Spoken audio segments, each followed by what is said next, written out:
گفتگو کو بھی یہاں پر روک کے آپ کو اس طرف لے کے جانا چاہتا ہوں جو علامہ اقبال نے بات کی، نہ کسی مولوی کی بات ہے۔ علامہ نے اس وقت کہا کہ حضور کے میلاد کا جلسہ کیا جائے، پورے ہندوستان کے طول و عرض میں کیا جائے۔ پھر اقبال نے 3 طریقے بیان کیے ہیں، کہا حضور کے ذکر کے 3 طریقے اور تینوں طریقوں کو کہتے فالو کیا جائے۔ علامہ نے کہا پہلا حضور کے ذکر کا طریقہ یہ ہے بندہ انفرادی طور پہ اکیلا بیٹھ جائے اور حضور کی ذات پہ درود پاک پڑھنا شروع ہو جائے۔ ایک طریقہ یہ ہے،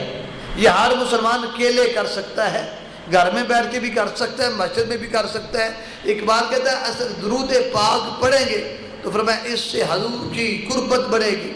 مسلمان کے گناہ معاف ہوں گے اور حضور کا قرب بڑھے گا، حضور کا عشق بڑھے گا، محبت بڑھے گی، اور جب محبت رسول بڑھ جائے تو پھر ہر معاملہ آسان ہو جاتا ہے۔ اصل تو حضور کے ساتھ جوڑنا ہے نا۔ اقبال کہتا ہے ایک طریقہ یہ ہے کہ درود پاک کثرت سے پڑھا جائے، کیلے بھی ہم پڑھ سکتے ہیں اور مومن پڑھتے ہیں، فرمایا اس پہ کسی کو اعتراض بھی نہیں ہے، سارے لوگ پڑھتے ہیں۔ اقبال نے کہا دوسرا طریقہ یہ ہے کہ لوگ اکٹھے ہو جائیں، مل بیٹھ جائیں جس طرح آپ بیٹھے ہیں، ایک ان میں سے وہ بندہ جو حضور کی سیرت کو جانتا ہے وہ بیان اس کے اوپر کر دے، فرمایا ساری قوم کو سمجھ آ جائے، تو فرمایا یہ بھی حضور سے جوڑنے کا طریقہ ہے۔ حضور کا حسبہ حسنہ بیان کیا جائے، حضور کی سیرت کو بیان کیا جائے، میرے نبی کے چلنا کیسے تھا یہ بیان کیا جائے، حضور کا بیٹھنا کیسا تھا یہ بیان کیا جائے، حضور کا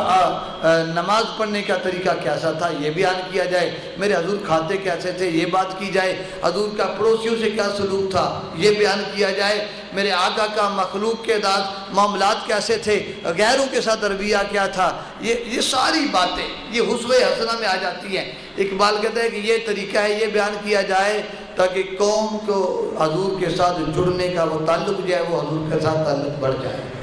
یہ 2 طریقے کا ہے۔ تیسرا اقبال نے ایک طریقہ کیا ہے، آج میں گفتگو اسی بات پہ کرنا چاہتا ہوں۔ اقبال نے کہا تیسرا طریقہ یہ ہے،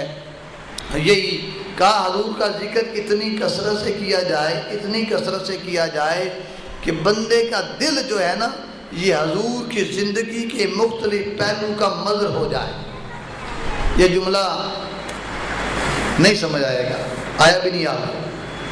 یہ صوفیاء کا طریقہ ہے، یہ بڑے اہل معرفت کا جملہ ہے۔ علامہ نے چھوٹی سی بات نہیں کی، علامہ نے خود آگے کال کر دی۔ علامہ اقبال کہتے ہیں کہ یہ جو میں نے بات کی ہے نا اس کی سمجھ نہیں آئے گی نہ کتابوں سے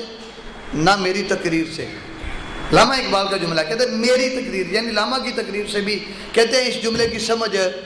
نہیں آئے گی کہ اتنا حضور کا ذکر کریں، اتنا حضور کا ذکر کریں کہ آپ کا دل جو ہے یہ حضور کے مختلف پہلو جو آپ کو اللہ نے کمالات عطا کیے ہیں، جو آپ کو خوبیاں رب نے عطا کیے ہیں، اقبال کہتا ہے ان خوبیوں میں سے کسی ایک خوبی کا بندہ مظہر ہو جائے تو سمجھو کہ پھر آپ کا کام بنا ہے۔ لیکن یہ کتابیں پڑھنے سے نہیں آئے گا، یہ جناب تقریریں سننے سے نہیں آئے گا۔ اقبال پھر بتاؤ نا اس کا علاج کیا ہے، اس کا طریقہ کیا ہے؟ اقبال نے کہا اس کا ایک ہی طریقہ ہے کہ امت کے اندر وہ لوگ تلاش کر جنہیں اولیاء اللہ کہا جاتا ہے۔ جب تک کسی کامل کی معیت میں نہیں آؤ گے اس وقت تک رسول اللہ کے ذکر کی کثرت تمہیں نصیب نہیں ہو سکتی۔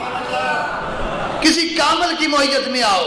پھر تمہیں رسول اللہ کی وہ کثرت سے ذکر کی توفیق عطا ہوگی، پھر عشق رسول کی خیرات نصیب ہوگی، پھر راتوں کو تیرا دل حضور کی یاد میں مچلے گا۔ پھر وہ وقت آئے گا، میں ابھی رستے میں ساجد بھائی کو بتا رہا تھا، حضرت مولانا روم جا رہے تھے، سفر کر رہے تھے، یہ اقبال نے بات بیان کی اپنی تقریر کے اندر، کہا گزر رہے تھے رستے میں لوگ کھیل رہے تھے، بچے کھیل رہے تھے، بچے آگے آگے ملنے کے لیے اقبال مولانا روم سے ایک ملا، دوسرا ملا، تیسرا ملا، ایک بچہ دور تھا کھیل رہا تھا، اس نے کہا مولانا جائیے نہ رکیے گا،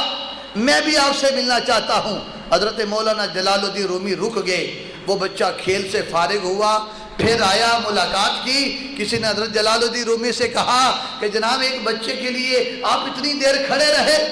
اس کی ضرورت کیا تھی؟ اب جواب سنیے جلال الدین رومی کا، جسے علامہ اقبال بھی اپنا روحانی مرشد قرار دیتے ہیں، آج بھی کونیا کے اندر ان کا مزار پاک ہے، بڑے بڑے اولیاء ان کے مزار پہ حاضری دینا اپنا فخر سمجھتے ہیں۔ جلال الدین علی رومی نے فرمایا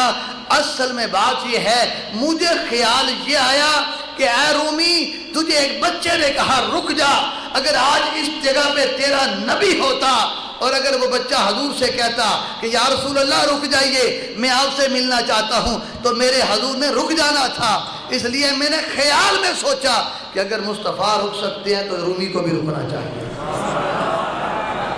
اس جملے کی لذت پھر میں نے کہوں گا اہل معرفت سے آئے گی۔ یہ عام کیا ہمیں خبر جس کی ساری رات میڈیا پہ گزرے، اس بیچارے کو کیا پتا معرفت کسے کہتے ہیں، اسے جملے کی لذت کیسے آئے گی؟ ارے صوفیاء کا ذرا مشرب دیکھیں، صوفیاء کا طرز عمل دیکھیں، جو عمل حضور کا سامنے آ جائے اس کو تو وہ زندگی میں ترک کرتے ہی نہیں نا۔ یہ عمل حضور کا تھا بھی نہیں، حضرت رومی کو خیال آیا تھا بس۔ تو یہ اقبال کہنا چاہتا ہے کہ تجھے ہر معاملے میں حضور کا خیال آئے، اتنا حضور کا ذکر کر، اتنا حضور کا ذکر کر کہ تجھے سوتے اٹھتے جاگتے چلتے پھرتے تیری توجہ ہر وقت مصطفیٰ کی طرف ہو جائے۔